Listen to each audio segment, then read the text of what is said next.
The Skylab space station dropped out of orbit in 1979. Most of the debris burned up when it re-entered the atmosphere, but some of it fell to Earth.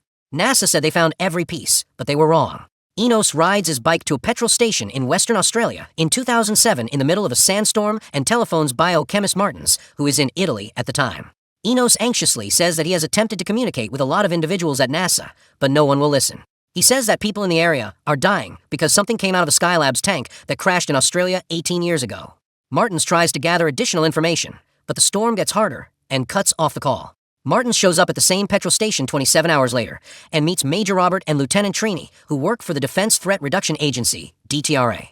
Martins tells them that a parasitic fungus that could change from one species to another was transferred to the satellite in the tank. But she doesn't think that fungus is what came out of the tank anymore. She says that no one has been in this area since Enos called, which means that everyone is dead.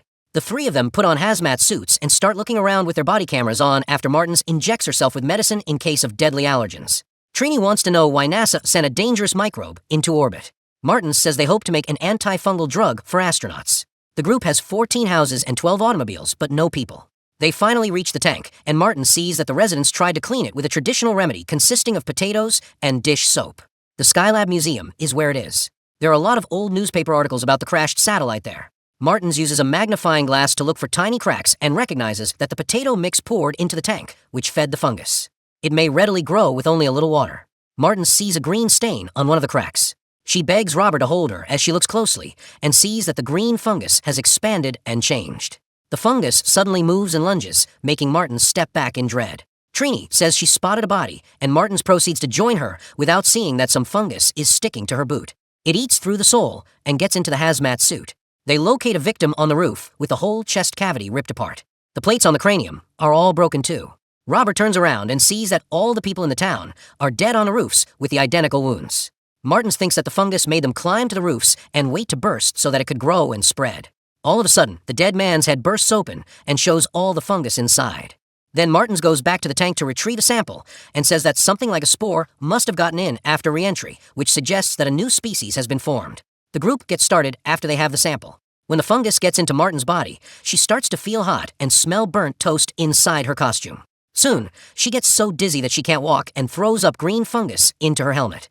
After that, the fungus takes over her brain and keeps saying the word spread. Martins runs to get in the car, and Trini pulls out her revolver. But when Martins drives near them, Robert pushes her. He can't move because the car hit him and hurt his back. Trini battles Martins for the gun, but she can't get it. Martins steps away from the agents with the gun in her hand and has a brief moment of clarity, understanding what she's done. Martins takes the air tube out of her suit and shoots into the hole. She decides to erase herself to halt the fungus. The army comes to town a few hours later to get the sample. The whole town blows up once they leave. The sample is subsequently sent to a safe place in Kansas, where it is kept in cold storage. The building is either left empty or rented out without much thought as the years go by. The facility is a storage company in 2026. Travis goes to work one morning, and his boss Griffin bothers him because he wants Travis's aid with his plot to rob the building. Travis says no, so Griffin threatens him until Travis agrees to let his gang in at least. Mary returns to see her unit later that night. Travis is nice and attempts to talk to her, but she's in a rush. He hears a beeping sound when he brings her to the lift, but he doesn't think it's anything. Mary takes a revolver out of a boot in the storage unit and looks at a picture of her dead husband to wish him a good anniversary. She lifts the gun to kill herself, but she can't, so she chooses to take a nap first. Travis hears the beeping again, so he calls his new coworker Naomi on the intercom. She goes to the lobby, but she doesn't hear anything. She sees his tattoo when they shake hands and say hello. Naomi gets a call at that moment and has a short fight before hanging up. After that, she hears the beeping sound as well. The government calls Robert in North Carolina and wakes him up. He tells his wife that everything is fine and then opens a safe to get his old satellite phone and call his old base. Abigail says that they got a temperature breach notice from a facility that is no longer in use. Robert is upset since he tried to tell his bosses many times that the weather could affect the storage, but they didn't listen. He'll need equipment and permission now that he's retired. Abigail is hesitant to say yes to the request, so Robert informs her that this is the circumstance she gave up her personal life for and a chance to really aid the innocent.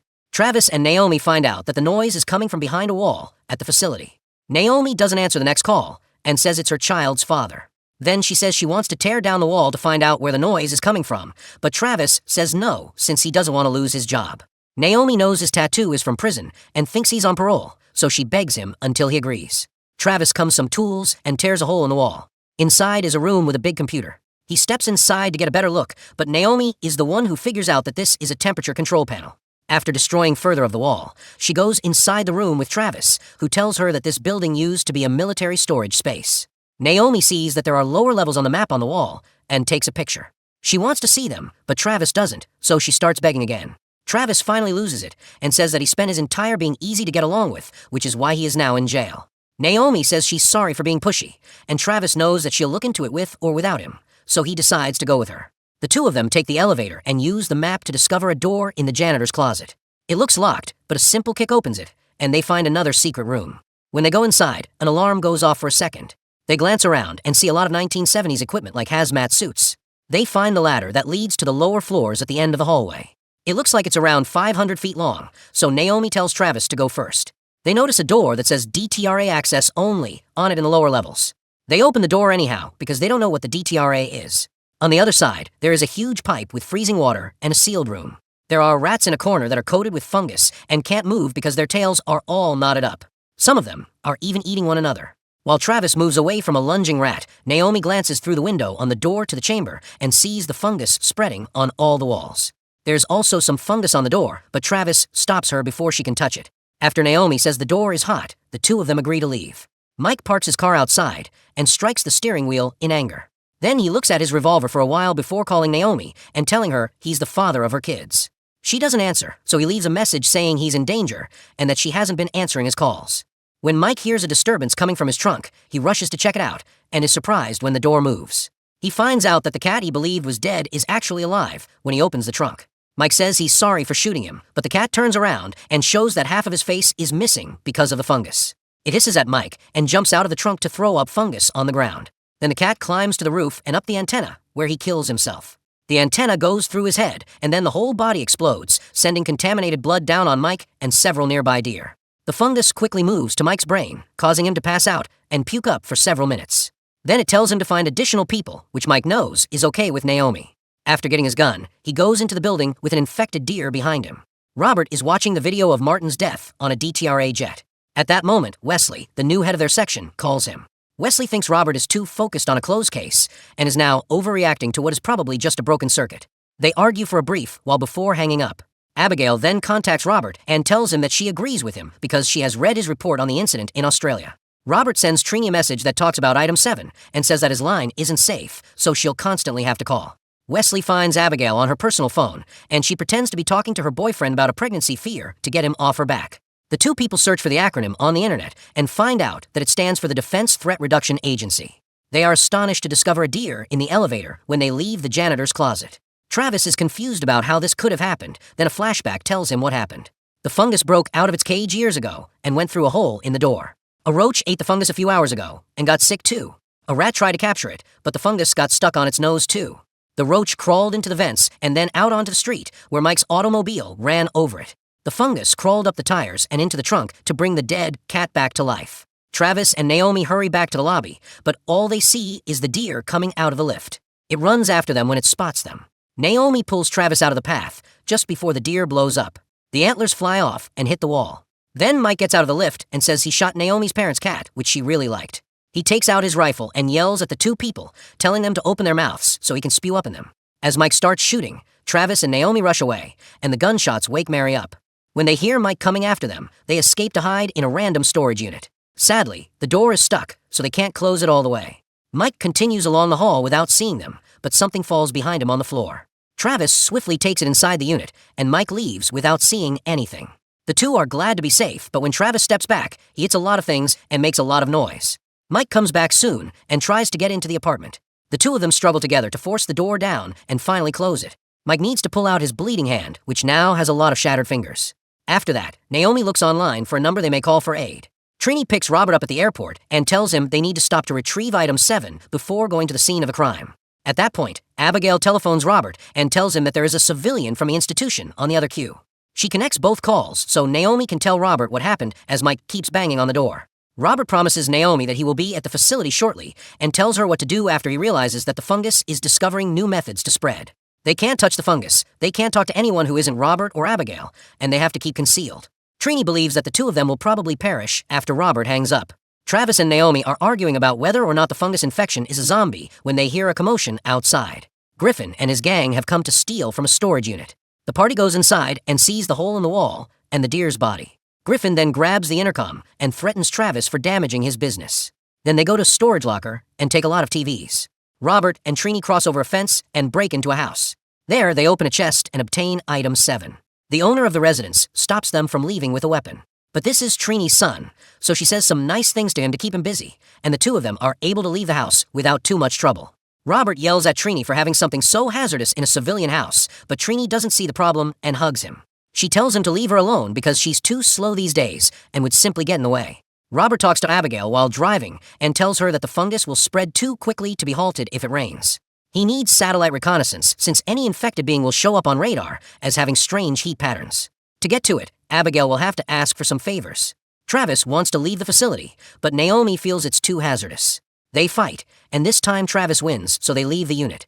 While they sneak about the hallways, they notice that Mike's body is growing worse. Soon, Mike catches half of the robbers in another unit and spits up fungus on their faces to make them sick. Then, he shuts the door to keep them inside until the fungus takes over. Then, Mike sees Travis and Naomi and starts to run after them. Mary shoots him in the head just as he's about to reach them, and his body explodes all over the hallway. Mary wants to take the lift, but Travis hears Griffin coming, so he takes her to the stairs instead. Before she leaves, Mary gives him the gun. Griffin and Friedman seek for Travis, who puts the gun away.